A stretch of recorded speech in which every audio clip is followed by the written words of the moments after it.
Boa noite a todos, que a paz de Jesus nos envolva. Para iniciarmos as atividades da noite, eu vou ler uma pequena poesia que se encontra neste livro, Parnaso de Além-Túmulo, primeira obra psicografada por Chico Xavier.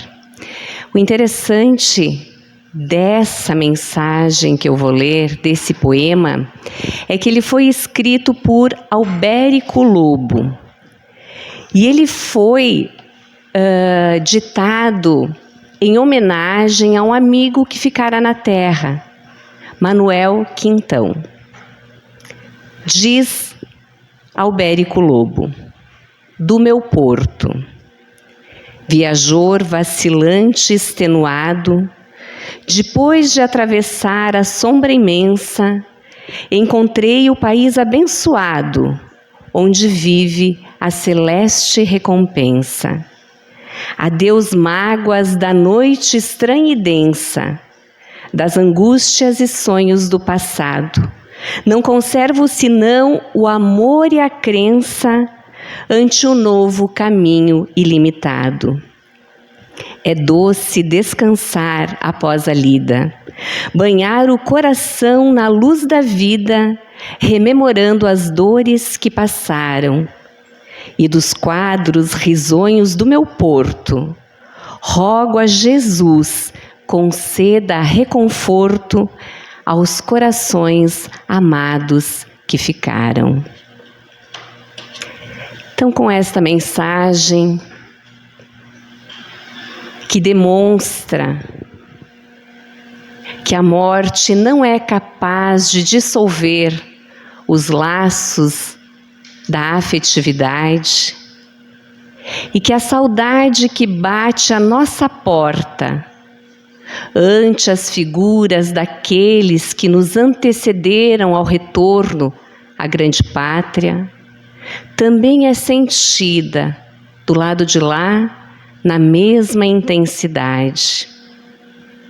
Compreendendo estas palavras, nós agradecemos a Jesus por termos a oportunidade de recebermos esses esclarecimentos da doutrina espírita, que reconforta os nossos dias e nos traz o ânimo e o alento para as batalhas necessárias que ainda precisam ser vivenciadas por cada um de nós. Ante estes momentos que eclodem tantas dificuldades no mundo, nós elevamos o nosso pensamento a Jesus, o médico incomparável, o amigo de todas as horas, e pedimos a Ele, o nosso companheiro de cada dia, que possa nos envolver em vibrações de paz, em vibrações de perdão, de ternura e de coragem, e que possamos bem viver aqui na Terra as horas que ainda temos e espalhar neste período que nos cerca a boa nova do seu Evangelho. Que Jesus seja conosco, é o que pedimos e é pelo que já agradecemos. O tema da nossa conversa na noite de hoje é a influência espiritual em nossas vidas. E para a gente falar desse tema, eu me recordei de uma passagem que nós comentamos aqui há algum tempo atrás, mas que ela é bem pertinente àquilo que vamos conversar nessa oportunidade. Certa feita, a médium e oradora espírita Maíse Braga estava num centro espírita para fazer uma palestra. Então ela estava sentada à mesa com outras duas companheiras espíritas. Ao fundo tocava uma música, a Ave Maria, e elas confabulavam animadamente. E então Maíse, que que é médium, tem a condição, a capacidade de perceber o plano espiritual, ela percebe que se aproxima dela o espírito Frederico Menezes. Ele olha para ela, balança a cabeça negativamente e diz: eu não entendo, eu não consigo entender como é que pode alguém ficar conversando enquanto toca a Ave Maria. E ela ficou morta de vergonha, teve um choque e ficou quietinha. E nesse ficar quietinha, ela começou então a manter a postura de oração. E ela pôde perceber então que começou a adentrar a casa espírita inúmeros espíritos, todos eles trazendo uma pequena cestinha. Dentro dessa cestinha tinham pequenos sachês luminosos. Os espíritos pegavam esse sachê e colocavam no tórax do encarnado, daqueles que estavam aqui na casa espírita para assistir a palestra, esses sachês luminosos. E ao contato com o encarnado, o sachê se dissolvia em luz. E ela achou aquilo muito curioso e pediu ao espírito do que se tratava. E ele então lhe diz: esses sachês são vibrações, são emanações, são sentimentos, são desejos positivos de amigos, de familiares, de entes queridos que se encontram no plano espiritual e que não puderam hoje estar aqui para abraçar os seus queridos de maneira direta. Então, eles condensaram essas energias e elas foram direcionadas individualmente a todos os que estavam naquele dia naquela casa espírita. Foi uma comunhão de amor entre encarnados e desencarnados. E aí nós nos questionamos: será que isso só acontece na casa espírita? Será que essa influência espiritual ela só é possível aqui, numa casa espírita? E para a gente poder caminhar num pensamento bem retilíneo, é preciso que a gente compreenda algumas questões bem básicas. A primeira dela: quem são os espíritos? Esse é um questionamento importante, porque quando a gente vai estudar as obras da codificação, a gente vai aprender que a doutrina é a doutrina dos espíritos. Quem ditou a doutrina espírita não foram espíritas, que somos nós, foram espíritos. E esses espíritos são quem? Somos nós amanhã. Quando nós deixarmos o nosso corpo físico, a nossa matéria orgânica, nós retornamos à nossa condição primeira, que é a nossa condição verdadeira, de espíritos. Então o espírito tem duas condições: ora encarnado e ora desencarnado. E quando a gente fala nos espíritos, a gente sempre traz eles vivendo no plano espiritual. Quando a gente fala em plano espiritual, nós compreendemos do que se trata? A melhor definição que nós recebemos até hoje de plano espiritual é a questão de onde começa o plano espiritual. E certa feita um espírito disse: o plano espiritual começa da ponta do nosso nariz em diante. Só que nós não percebemos. Por quê? Porque nós não temos a condição apropriada para tal. Por que Maíse percebeu o que estava acontecendo sob a ótica espiritual? Porque ela tem uma ferramenta chamada mediunidade. A mediunidade, ela seria o que é o microscópio para ver uma bactéria, um vírus. Porque a gente não vê bactérias e vírus a olho nu, mas eles existem, não é? Então, com esse equipamento, a gente consegue ter essa percepção. Com essa ferramenta de trabalho, que é a mediunidade, a gente consegue ter a percepção do plano espiritual. E certa feita, Kardec, quando fazia a codificação de O Livro dos Espíritos, que é uma das obras da codificação, que ela é toda feita por perguntas que foram feitas por Allan Kardec, codificador da doutrina, e foram respondidas por espíritos, ele fez uma questão extremamente interessante. Questão 459, ele pede: influem os espíritos em nossos pensamentos e em nossos atos?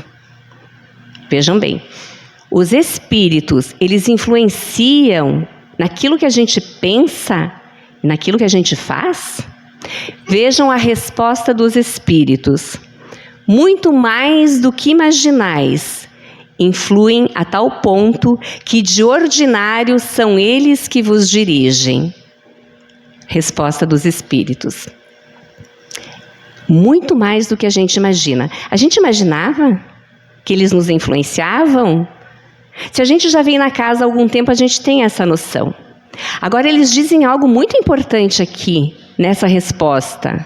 Eles dizem que eles influenciam de tal ponto que de ordinário. O que significa isso? Que é muito comum que sejam eles que estejam vos dirigindo. Uau! Aqui a gente tem um ponto para reflexão bem grande, porque a gente vai entrar agora num ponto muito importante, talvez seja o ponto principal da nossa conversa. Que tipo de espíritos nos influenciam? Nós podemos ser influenciados por espíritos bons ou por espíritos ignorantes, inferiores. Mas como que eu vou saber quem está me influenciando? Porque a escolha é minha. A escolha é do encarnado. Quem vai me influenciar? Aquele com o qual eu tenho afinidade. Porque num processo de influenciação é como se eu abrisse a minha janela e dissesse: pode entrar. Só que eu abro essa minha janela para quem? Varia conforme o meu estado moral, o meu estado espiritual. Os espíritos nos dizem uma coisa muito importante. Se nós quisermos ter a assessoria de bons espíritos, nós podemos tê-la se nos esforçarmos no bem. Olha que bacana isso. Não é para a gente ser bom, porque a gente ainda não consegue ser bons. Mas, se nós nos esforçarmos no bem, nós nos tornamos simpáticos à influência de espíritos superiores. E eles vão atuar em nós e vão trabalhar por nós.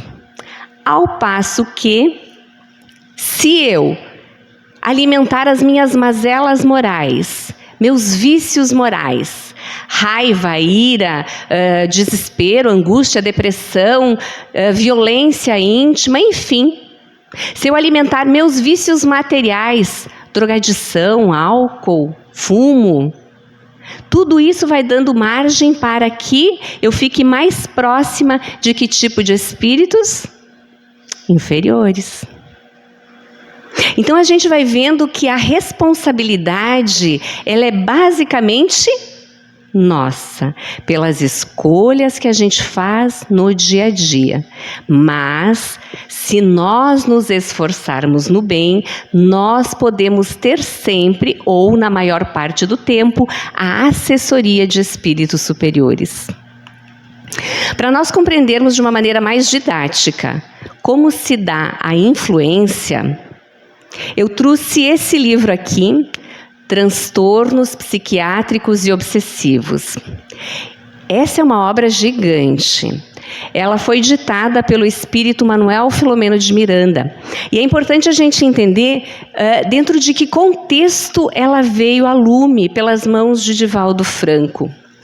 Nesse livro aqui, eles vão trazer um trabalho que acontece num hospital psiquiátrico espírita aqui do Brasil, um hospital físico no plano material, em concordância com o trabalho que é desenvolvido no mesmo hospital sob a ótica do plano espiritual. Mas não só isso. Neste hospital psiquiátrico espírita também funciona um grupo mediúnico que trabalha na desobsessão de pacientes internados. E aí a gente vai falar um pouquinho sobre uma história específica deste livro para a gente compreender com uma maneira mais clara a questão da influência espiritual, que é o caso do Anselmo. O Anselmo chega na instituição, ele conta mais ou menos com a idade de 40 anos. Chega em estado deplorável de saúde. Por quê? Porque Anselmo é toxicômano, é viciado em cocaína. A equipe espiritual, a equipe física, na verdade, já o conhece porque ele já havia dado entrada ao hospital inúmeras vezes, sempre em surto psicótico. Porém, daquela vez, o surto era mais grave e ele já estava com muitas dificuldades na área da matéria. Então, os médicos fazem todo um trabalho de verificação orgânica para ver qual é o estado de Anselmo.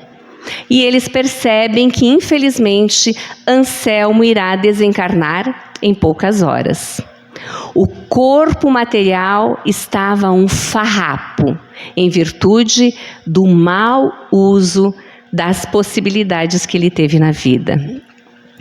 Depois que a equipe médica física faz a verificação, adentra a equipe espiritual. E eles começam a verificar e percebem que, de fato, aquilo que os médicos da matéria haviam dito, que ele tinha poucas horas de vida material, era verdade. Ele realmente estava chegando ao limiar do retorno à pátria espiritual.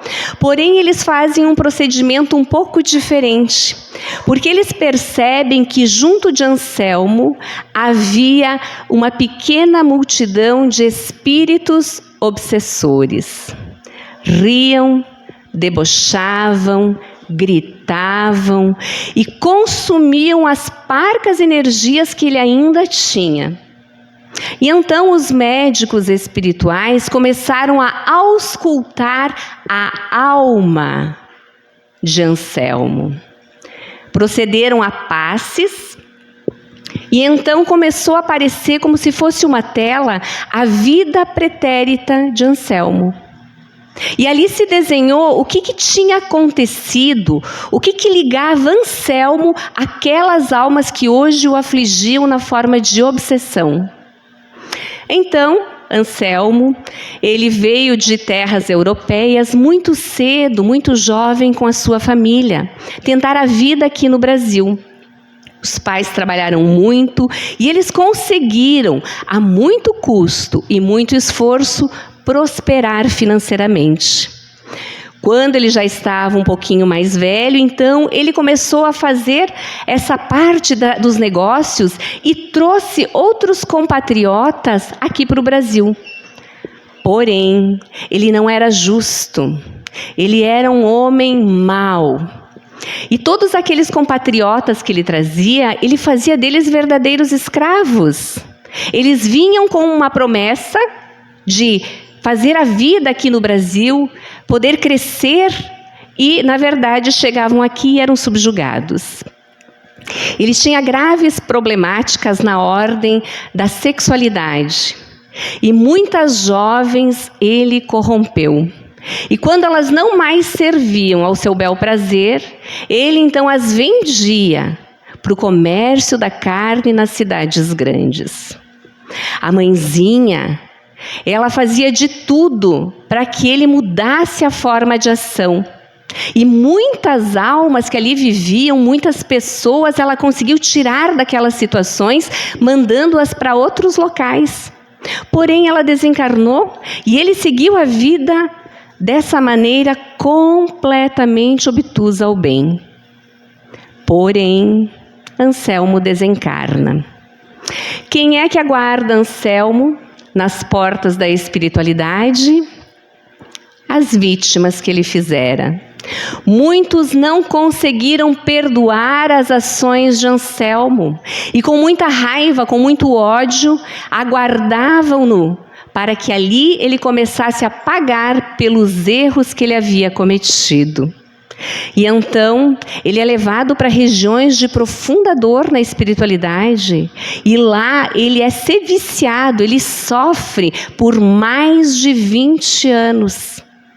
Até que a mãezinha consegue resgatá-lo daquela situação e coloca-o imediatamente numa reencarnação. A reencarnação atual. Os novos pais, eles percebem que Anselmo era um pouco diferente, um pouco aflito.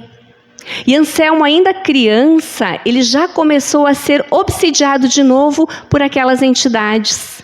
Porque a sua consciência de culpa, isso é importante, a consciência de culpa ligava ele àquelas entidades que ele havia feito mal na encarnação passada.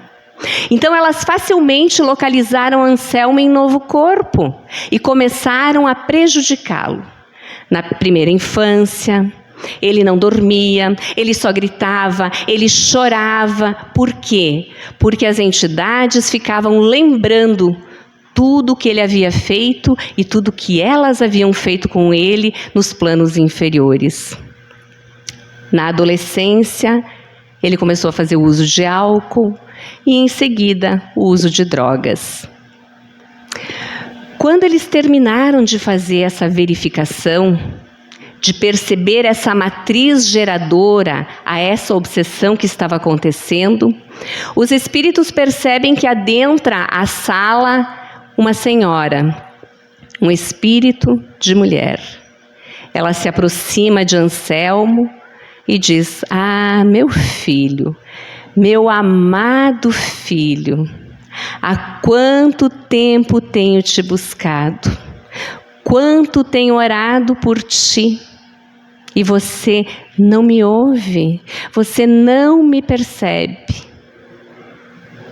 E então os espíritos percebem que aquela era a mãezinha da encarnação anterior de Anselmo, que ainda seguia buscando auxiliá-lo, embora ele, dementado e triste, não conseguia perceber-lhe a presença. Ela pede aos amigos espirituais se havia alguma condição de mantê-lo na carne um pouquinho mais, para que se pudesse fazer um trabalho de elucidação àquelas almas sofredoras que obsidiavam. E os espíritos aquecem. E então, na noite seguinte, eles vão realizar a reunião mediúnica em favor de Anselmo, mas principalmente em favor daquelas almas aflitas e sofredoras que eram, nesta oportunidade, os obsessores, que de vítimas por não perdoarem se transformaram em algozes. A reunião acontece, a maioria dos espíritos é conduzida para regiões de refazimento. A maioria dos espíritos aquece em começar a pensar no perdão e compreende que, na verdade, aquele senso de justiça não era justiça, era vingança. E aquelas ações as afastavam do núcleo divino, onde elas poderiam estar se restabelecendo e vivendo muito mais felizes e em paz. E então, horas depois, terminada a reunião mediúnica, Anselmo começa a se despedir do corpo pelo fenômeno da morte orgânica. Quem está ao seu lado? A mãezinha. Quando Anselmo desencarna, a mãe o recolhe como sendo um fardo precioso. Agradece à equipe espiritual porque agora ela teria um pouco mais de tempo para trabalhar na espiritualidade com Anselmo, tentando trazer ele para questões mais claras da vida, do perdão, das ações, e também preparando-o, porque ela sabia que a próxima encarnação seria uma encarnação de grandes e profundas reparações. Que coisa interessante isso, né? Essas são as influências que nós podemos, porventura, estar vivendo, em virtude de nossos erros do passado, mas também em virtude dos nossos erros, dos nossos enganos no presente. Pelas nossas más escolhas, muitas vezes nós nos filiamos a espíritos de ordens inferiores. Por não aprendermos a perdoar, a tolerar, a compreender, nós nos vinculamos a pessoas, a espíritos que vão nos desejar o mal. Mas nós podemos mudar isso, se nós nos esforçarmos no bem, e como dizia o apóstolo Paulo, se nós nos renovarmos.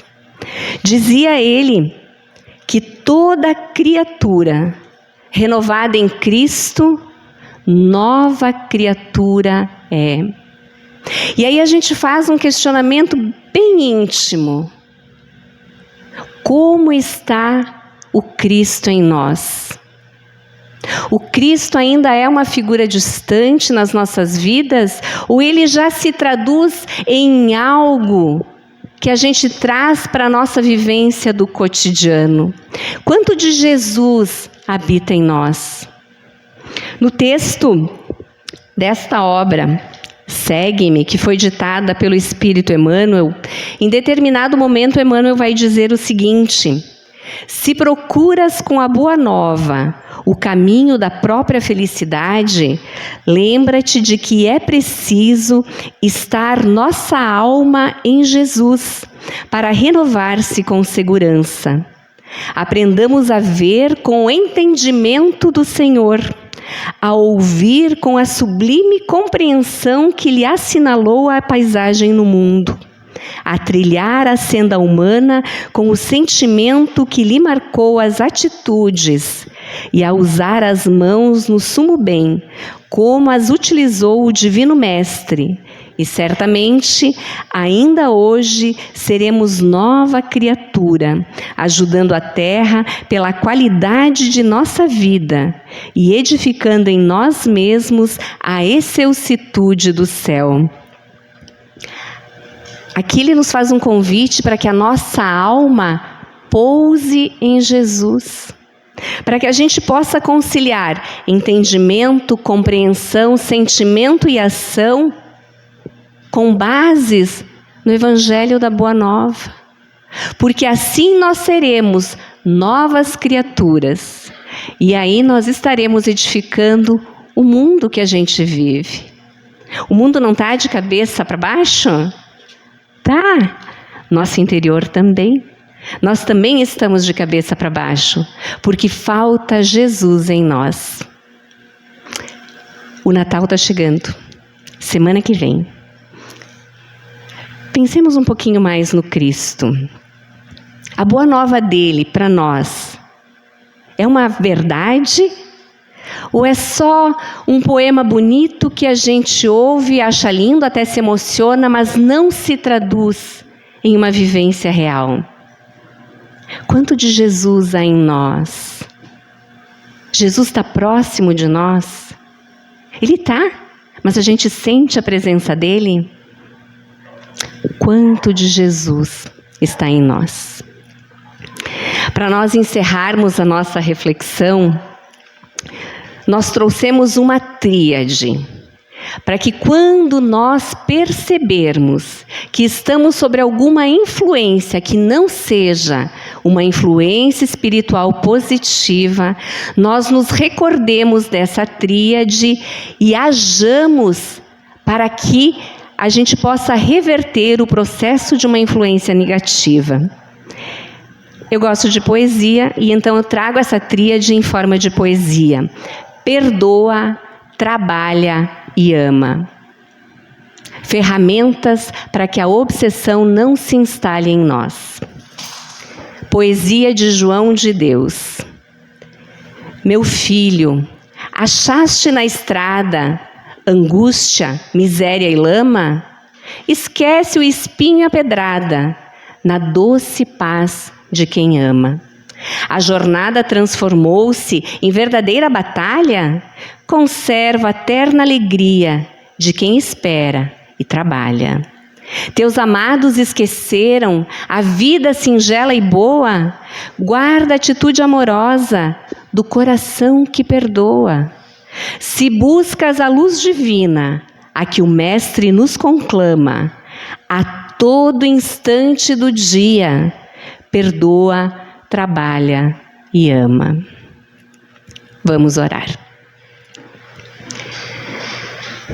Senhor Jesus,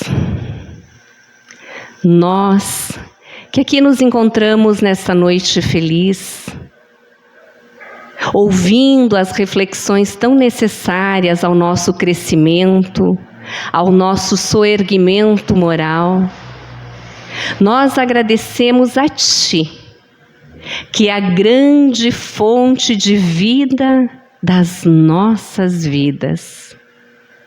Que o Teu Evangelho, Jesus, que as Tuas palavras de luz caiam no nosso íntimo, de maneira a fazer com que essa terra dentro de nós possa frutificar em bênçãos de luz.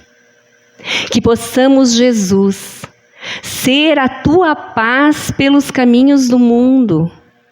Que possamos, Senhor, trazer junto de nós este amor que Tu nos ensinastes, para que nós tenhamos a condição de, caminhando por essas estradas tortuosas do mundo, sermos instrumentos dóceis da Tua vontade e auxiliarmos cada criatura que conosco caminha nesta estrada, tanto do plano físico quanto os nossos amados do plano espiritual.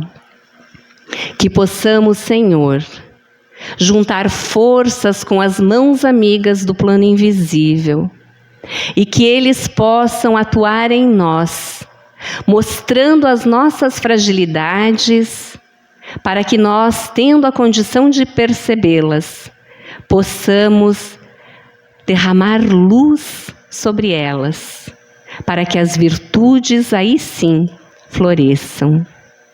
Sê conosco, Jesus. É o que temos pedido e é pelo que temos trabalhado. Confia em nós, Senhor, e permite-nos, divino amigo, que compreendendo o Teu Evangelho divino, nós consigamos traduzi-lo na nossa vida cotidiana. Que não precisemos mais usar de palavras para fazer o Teu Evangelho ser visto, mas que ele seja percebido pelas nossas ações no dia a dia. Agradecemos a equipe espiritual que atua em nossa casa espírita. Pedimos que eles nos envolvam em vibrações de paz, de luz, de equilíbrio e que levem essas vibrações a todos aqueles que amamos, que se encontram no plano da matéria ou no plano espiritual. Que todos recebam esses bafejos de amor, essas vibrações de carinho, e que nós possamos, hoje à noite, quando fizermos o descanso justo e necessário, nos encontrarmos na espiritualidade superior para lá continuarmos aprendendo, estudando e, quiçá, trabalhando no bem em planos maiores. Que Jesus seja em nós, é o que pedimos e é o que agradecemos. Que assim seja.